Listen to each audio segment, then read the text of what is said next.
نماز جنازہ کے حوالے سے ایک اور سوال ہمیں موصول ہوا ہے کہ جنازہ پڑھنے سے پہلے یا جنازہ پڑھتے وقت کچھ لوگ اپنی جوتوں پر کھڑے ہو جاتے ہیں، بجائے اس کے کہ جوتا پہن کر نماز ادا کریں تو وہ جوتا اتار لیتے ہیں اور اس کے اوپر کھڑے ہو جاتے ہیں، تو اس کے بارے میں شرعی طور پر کیا حکم ہے؟ اس کے بارے میں یہی کہا جا سکتا ہے کہ وہ لوگ جو ہے نا وہ عقل سے خالی ہیں، دماغ میں معلوم ہوتا ہے ان کے نا بھیجا نہیں ہے کہ اگر انہوں نے سمجھا تھا کہ جوتا ناپاک ہے تو پھر اتار کر اس کو الگ کرتے، اس کے اوپر کھڑے ہونے سے کیا فرق پڑا؟ شاید وہ اندر سے تو پاک ہی ہوتا، اوپر تو شاید پیشاب وغیرہ کی چھینٹیں پڑی ہوں، یہ کیا انہوں نے عقل کا کام کیا کہ اوپر پاؤں رکھ لیے؟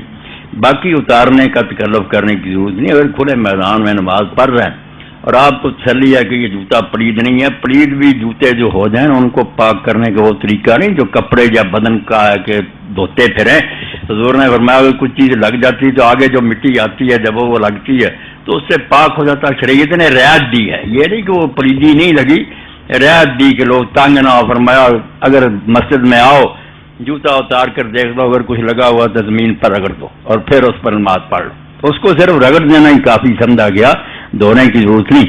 تو میدانوں میں اتارنے کی کیا ضرورت ہے؟ جبکہ مسجد نبوی یا دوسری مسجدیں جب کچی تھیں اس وقت تو ہاں مسجد میں بھی لوگ جوتے ساتھ میں نماز پڑھ لیتے تھے۔ حدیث پاک میں آتا حضور کو لوگوں نے کئی مرتبہ دیکھا آپ نے جوتا اتار کر نماز پڑھی، کبھی پہن کر پڑھی، دونوں طرح سنت۔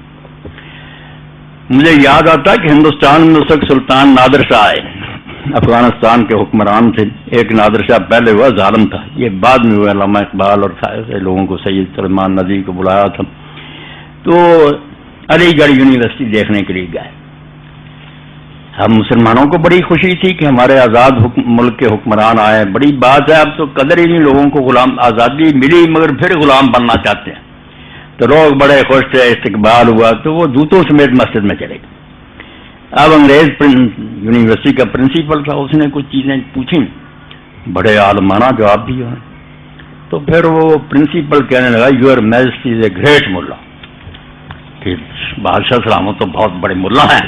اب ملا گالی بن گئی نا، دیکھیں جو جاہل ہے نا کچھ نہیں جانتے، جیسے تھانوی صاحب رحمۃ اللہ علیہ کہتے تھے آج جا نہیں رہی آواز، ورنہ انہیں سناتا کہ تم ملا کے سامنے اردو نہیں پڑھ سکتے، جو پروفیسر اور ڈاکٹر ہو اردو صحیح نہیں پڑھ سکتے، تمہارا تلفظ جس ملا کو تم سمجھتے ہو، ٹھیک ہے بیچارے جو چھوٹی مسجدوں میں جتنی ان کی تم خدمت کرتے اتنا پڑھیں گے، ورنہ جو ملا ہے نا باقاعدہ پڑھے ان کے سامنے تو بول بھی نہیں سکتے، تم منطق فلسفے اور ریاضی سارے علوم کے ماہر ہوتے ہیں۔ تو شہنشاہ نے جواب دیا yes I am three things, میں تین چیزیں ہوں ایک وقت میں، I am a king, I am a soldier, I am a mullah, میں حکمران بھی ہوں، مجاہد بھی ہوں اور ملا بھی ہوں، عالم دین ہوں میں پورا۔ یہ ہے اصل مسلمان حکمران کی بات۔ جوتے کی تو جوتے سمیت ہی چلے گئے، ہمارے لوگوں کے لیے تعجب تھا کہ مسجد میں چلے گئے۔ اب بھی وہاں سعودیہ وغیرہ میں جو سپاہی ہوتے ہیں نا ڈیوٹی پر، وہ جوتوں سمیت آ کر نماز پڑھ لیتے ہیں، ہمارے ہاں لوگوں کو علم نہیں، جوتی سمیت نماز پڑھنا یہ بھی سنت ہے، بلکہ نئی جوتی میں تو ضرور پڑھنی چاہیے، کیونکہ آپ نے حکم دیا ہے کہ یہودیوں کی مخالفت کرو، وہ جوتوں میں نماز نہیں پڑھتے، تم جوتی سمیت نماز پڑھو، حکم ہے۔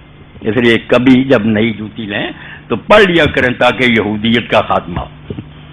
جی جزاکم اللہ خیر۔ اللہ یعنی جوتا اتار کر اوپر کھڑے ہونے کی بجائے جوتا رہنے دیں اور نماز رہنے دیں پڑھے نماز جنازہ۔